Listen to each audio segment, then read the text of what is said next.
I'm hanging out with Zeus. At the moment, we are waiting. We've got a bucket of delicious grain here.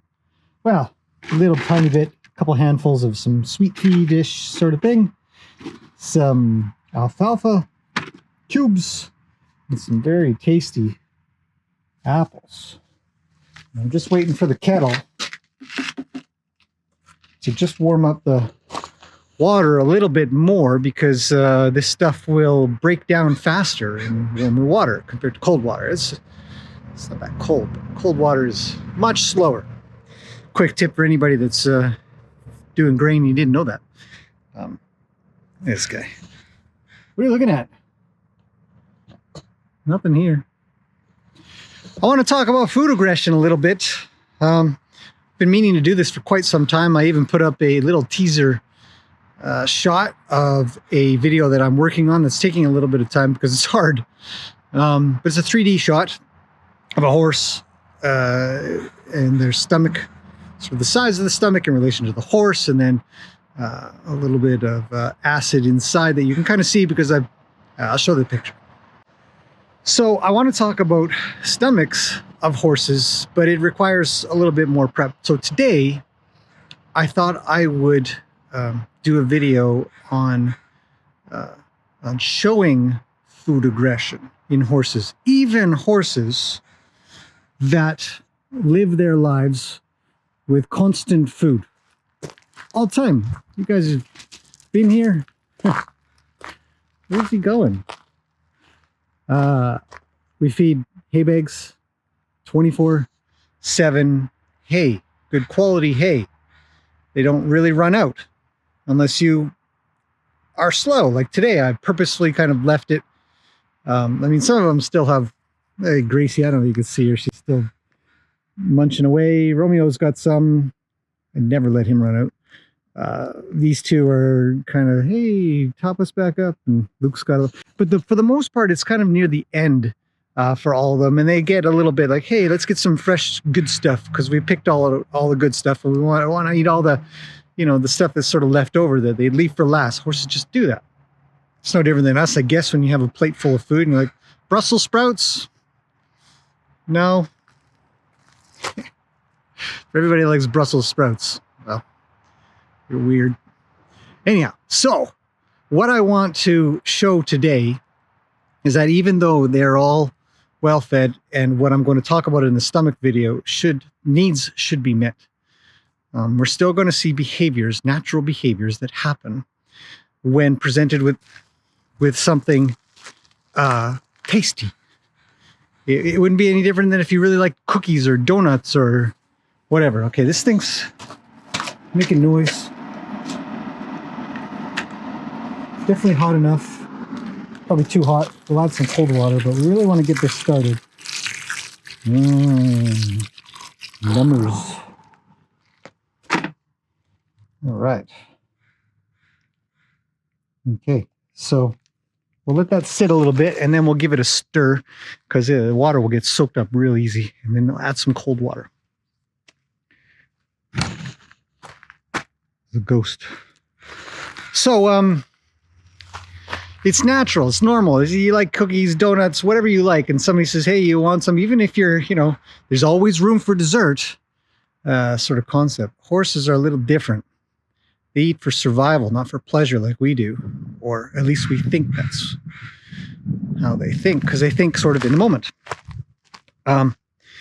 But even the best of horses, with the best, I don't know about the best, but pretty darn good care, still will want to make sure that they get the tasty, tasty food.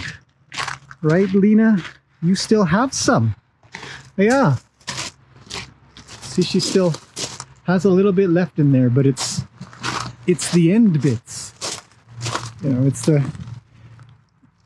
the stuff that they, you know, after they got out all the leafy stuff, and it's all good food. They always eat it, don't you? Hello, Lena.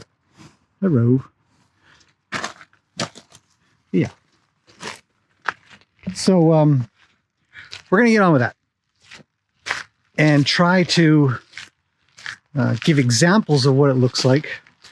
And then I'm hoping to give examples of what it looks like when it's horse and horse. I'm going to try to do as little as I can, other than just to keep myself safe. But I want to try to, do as little as possible to keep the food as mine, essentially. That's the goal. The goal is that it's my food. I keep it for now. But to show what they do and how much we might have to do, it's all horse by horse and stuff. Anyways, so let's get on with that. Let's finish up this grain and get experimenting. How's it looking? Hey, it's already puffing up. Water's almost gone. It's getting sucked up. So we'll give this a stir, I guess, and add a little bit of cold water from the tap. So we just need something to stir it with. Just maybe grab a stick from the fire pile. Anything's fine. This will do. Hey Luke, what's up, buddy? He says that smells darn good. It sure does. So you can see here how the alfalfa cubes, they're quite hard. You can't barely smash them with a hammer. But you put a little hot water in, and it's a different story. Now I don't want it steaming, so let's get a little water in there. Oh, Lena's making noise. I don't know if you guys heard that. So that's a lot. We're making soup now. That's it. So I'm making noise with the bucket, right? Shaking the bucket makes noise. And we're gonna go and experiment a little. I don't want this too hot, obviously. I'm gonna test it out by touching it with my hand. Because if I can touch it with my hand, then we're good. And a horse can touch it with their mouth. A little hot at the bottom. I'll bring that to the top. See, it's still kind of hard. It's better if they're all soft and broken up, so it might give it a minute or two. But see, most of the water is still gone. I put a lot of water in. Anyways, grain. Take that out of the way. Turn on the tap. Wash your hand. Look at this guy. So we want to see what food... We're going to call it food aggression for now because that is the term that's going to be most searched. So horses, it's just normal to eat. What do you think of the smell in my hand? He's like, oh, numbers. So, anyhow, okay, so let's cut here. And I'm not going to do anything special. I just need to cut to switch cameras. And I'll leave this here, so there's no... I know some people get worried. I do too when a camera cut happens, but I need to switch out. So bear with me for a second here. I'll be literally right back. Okay. All right. I have set up my camera on my chest. I haven't touched this thing. And I have a camera looking at the whole situation. So here we have a lovely bucket of grain, and we're going to watch Luke do stuff. He's looking around to see if anybody else is coming because he knows this is a good treat. So I'm going to come in the gate, and he isn't too bad so far. We'll see if he does anything. He's calling out. You can hear him. Okay, so far he's just reaching. He's looking around wondering, what are we doing? When do I get the food? That's a good example. To be honest, I wouldn't say I'm too worried. He sort of travels around me a little bit, see if there's any angle he can get. I could scratch his bum. There, he looks over again. Says, how about more of them scratches? Let's see what he does. So the chest camera is so that you guys can be in the position that I'm in. How close is the horse? What does it feel like? And we'll get the overall picture over there so you can get a scene that's happening. So I'm going to move around a little bit. I'm going to turn my back a little maybe. And Then I'll come back and face him. He's calling. He's making little noises.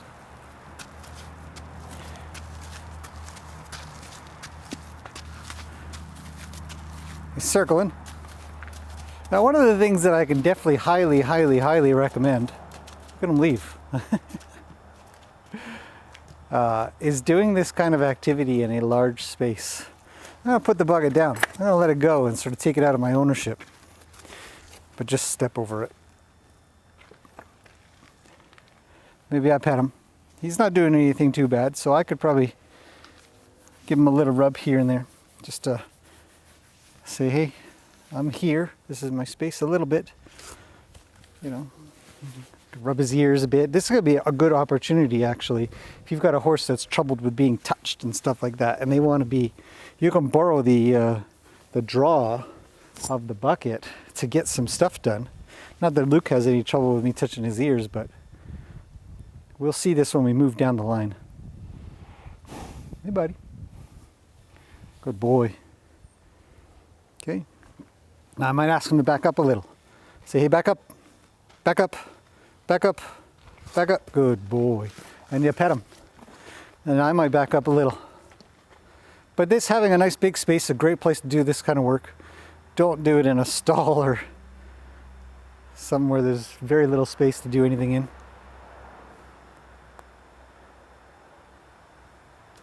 There, I'll step forward. Good boy. We always want to pet them when they're doing something nice. When they get something good done and they're compliant and friendly about it, now I might back up and say, okay, go ahead. Okay. I'll let them have a nibble. Now come in. Good boy. We use our good boys and stuff. All right. Horse number 1, complete. Hi, Zeus. What are you doing in here? Okay, Luke's coming up from behind. He's had a taste now. So I might say, hey, no, just one bite. You're good. Good boy. And I could pet him. I could scratch him and pet him. I want him to still think about bringing his head towards me. I definitely don't want him turning around thinking about anything. You know, if he wanted to scratch, I'd scratch him, but he says, that was tasty. I better watch Nanners or she's going to get over here. Okay, let's move on to the next horse. And I guess I'll leave this running. And we will grab our main camera again. I know, buddy, I know. This is very tasty. I'll be back. Okay. No cuts. Let's go to the next horse.